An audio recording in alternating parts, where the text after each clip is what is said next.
To our YouTube channel Hindi knowledge world. Hindi knowledge world में आज हम लाए हैं करंट अफेयर के कुछ इंपॉर्टेंट पॉइंट। चलिए उनको गो थ्रू करते हैं। चलिए बढ़ते हैं पहले पॉइंट की ओर। विश्व सुनामी जागरूकता दिवस निम्न में से किस दिन मनाया जाता है? तो उसके ऑप्शन है जो आपके पास 10 जनवरी, 12 मार्च, ऑप्शन सी है 5 नवंबर, ऑप्शन डी है 15 अगस्त। तो इसका जो राइट आंसर है वो राइट आंसर है 5 नवंबर, यानी कि ऑप्शन सी 5 नवंबर। विश्व सुनामी जागरूकता दिवस हर साल 5 नवंबर को दिन मनाया जाता है। यह दिवस सुनामी के बारे में जागरूकता के प्रचार प्रसार को बढ़ाने के लिए मनाया जाता है। सुनामी के दिवस के दिन सभी को सुनामी से होने वाले खतरों और बचाव के बारे में भी बताया जाता है। पहला विश्व सुनामी जागरूकता दिवस 5 नवंबर 2016 को पूरे विश्व भर में मनाया गया था। वैसे आप सुनामी जानते होंगे क्या होता है? जब भूकंप हमारे समुद्रों के अंदर आते हैं तो वो तटों पर आके एक विशाल लहरों का स्वरूप धारण करते हैं, उसे ही सुनामी कहा जाता है। चलिए बढ़ते हैं नेक्स्ट पॉइंट की ओर। प्रधानमंत्री नरेंद्र मोदी ने 5 नवंबर को केदारनाथ धाम में किस प्रसिद्ध गुरु की प्रतिमा का अनावरण किया है?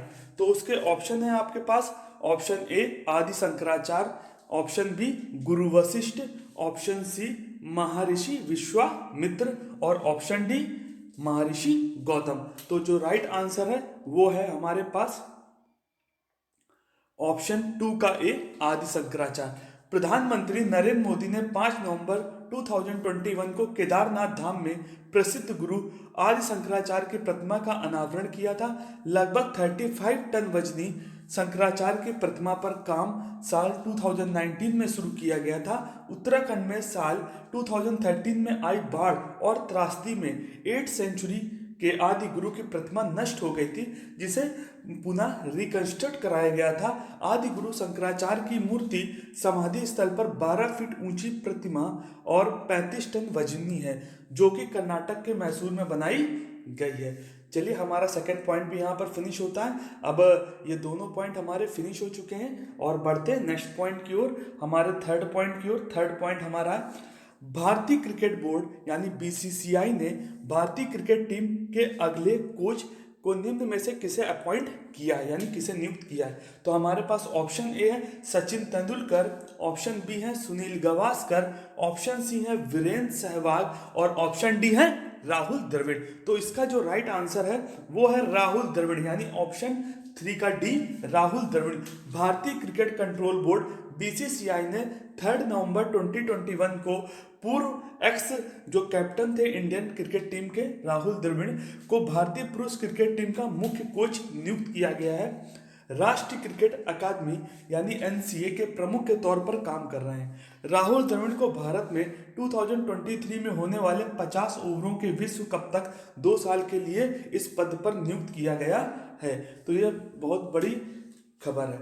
चलिए आगे बढ़ते हैं, नेक्स्ट पॉइंट की तरफ आते हैं। ऑप्शन क्वेश्चन 4 आरबीआई द्वारा पीसीए फ्रेमवर्क में सबसे पहले कब पेश किया गया है? ऑप्शन ए है दिसंबर 2002, ऑप्शन बी है अक्टूबर 2002, ऑप्शन सी है सितंबर 2002 और ऑप्शन डी है अगस्त 2002।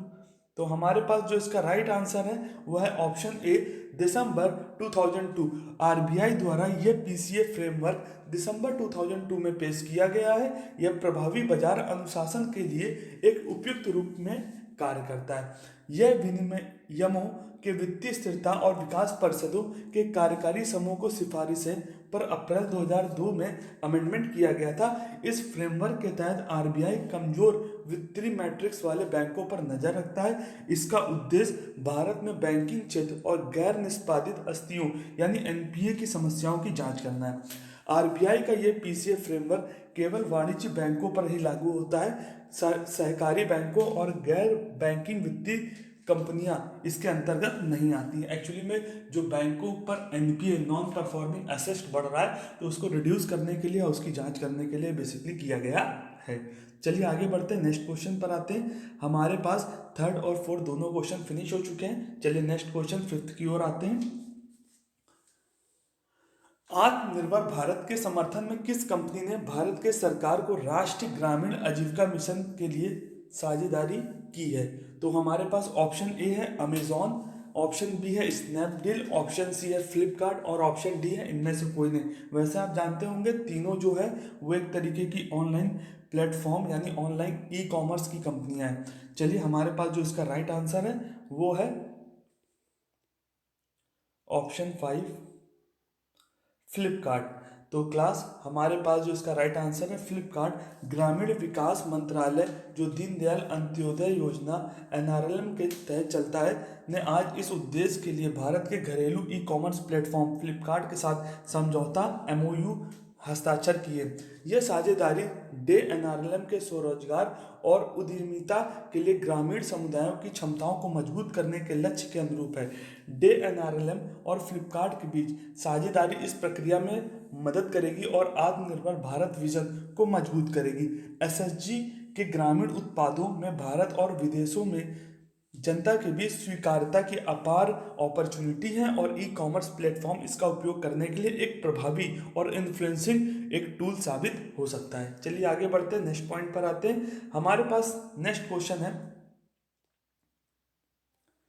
वेस्ट इंडीज के निम्न में से किस खिलाड़ी ने T20 वर्ल्ड कप के बाद अंतरराष्ट्रीय क्रिकेट से संन्यास लेने की घोषणा की है? तो आपके पास जो ऑप्शन है, ऑप्शन ए है इवान ब्रावो, ऑप्शन बी है अकील होसैन, ऑप्शन सी है किरान पोलार्ड, ऑप्शन डी है जेसन होल्डर।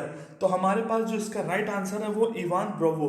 वेस्ट इंडीज के हरफन मौला खिलाड़ी इवान ब्रावो ने T20 वर्ल्ड कप के बाद अंतर्राष्ट्रीय क्रिकेट से रिटायरमेंट लेने की घोषणा कर दी है।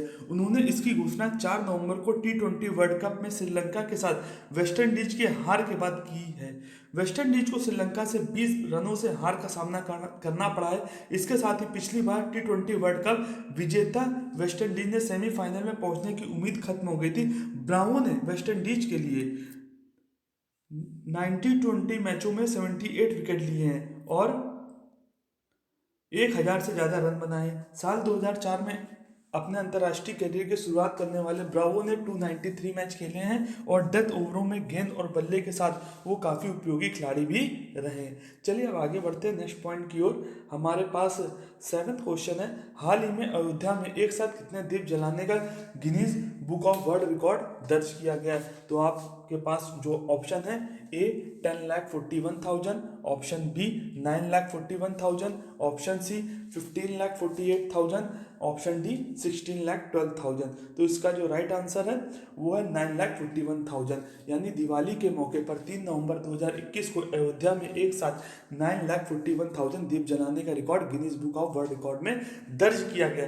उत्तर प्रदेश में मुख्यमंत्री आदित्यनाथ योगी की सरकार बनाने के साथ ही 2017 में अयोध्या राम की पैड़ी पर दीपोत्सव कार्यक्रम की शुरुआत हुई। सबसे पहले लगभग 1,80,000 दीपक जलाए गए। इसी तरीके 2018 में 3 लाख, 2019 में 5 लाख, 2020 में 5,51,000 और 2021 में योगी सरकार के ये जो कार्यकाल है वो अंतिम है। मतलब अंतिम इन द सेंस अगर वो जीतते हैं तो फिर बनते हैं, अदरवाइज ये लास्ट है। आते हैं अपने नेक्स्ट पॉइंट की ओर। स्विट्जरलैंड में भारत के राजदूत निम्न में से किसे नियुक्त किया गया? ऑप्शन ए है पार्थ सत्यपति, ऑप्शन बी है राहुल सचदेवा, ऑप्शन डी है संजय भट्टाचार्य, ऑप्शन डी है अनिल त्यागी। तो जो इसका राइट आंसर है वो है ऑप्शन सी संजय भट्टाचार्य। संजय भट्टाचार्य 3 नवंबर 2021 को स्विट्जरलैंड में भारत के राजदूत नियुक्त किए गए हैं। विदेश मंत्रालय ने यह जानकारी दी है। भट्टाचार्य अभी मंत्रालय के सचिव के पद पर कार्यरत हैं। संजय भट्टाचार्य 1987 में बैच के भारतीय विदेश सेवा के अधिकारी। मंत्रालय के अनुसार भट्टाचार्य जल्द ही पदभार ग्रहण करेंगे। तो क्लास हमारे सारे क्वेश्चन खत्म हो गए। आज हम चैप्टर को आज अपने टॉपिक को यहीं पर ख़त्म करते हैं। आप लोगों से एक रिक्वेस्ट थी कि आप लोग हमारे चैनल को जरूर सब्सक्राइब करें, बेल आइकन को प्रेस कर लें और ज़्यादा से ज़्यादा इसे अपने फ्रेंड्स और फैमिली के साथ शेयर करें, जिससे ये यूज़फुल इन्फॉर्मेशन डिस्ट्रीब्यूट हो सके और ज़्यादा से ज़्यादा लोग कंपटीशन के एग्ज़ाम को क्रैक कर सकें। चलिए आज की वीडियो को यहीं तक रखते हैं, मिलते हैं नेक्स्ट वीडियो पर। Thank you class.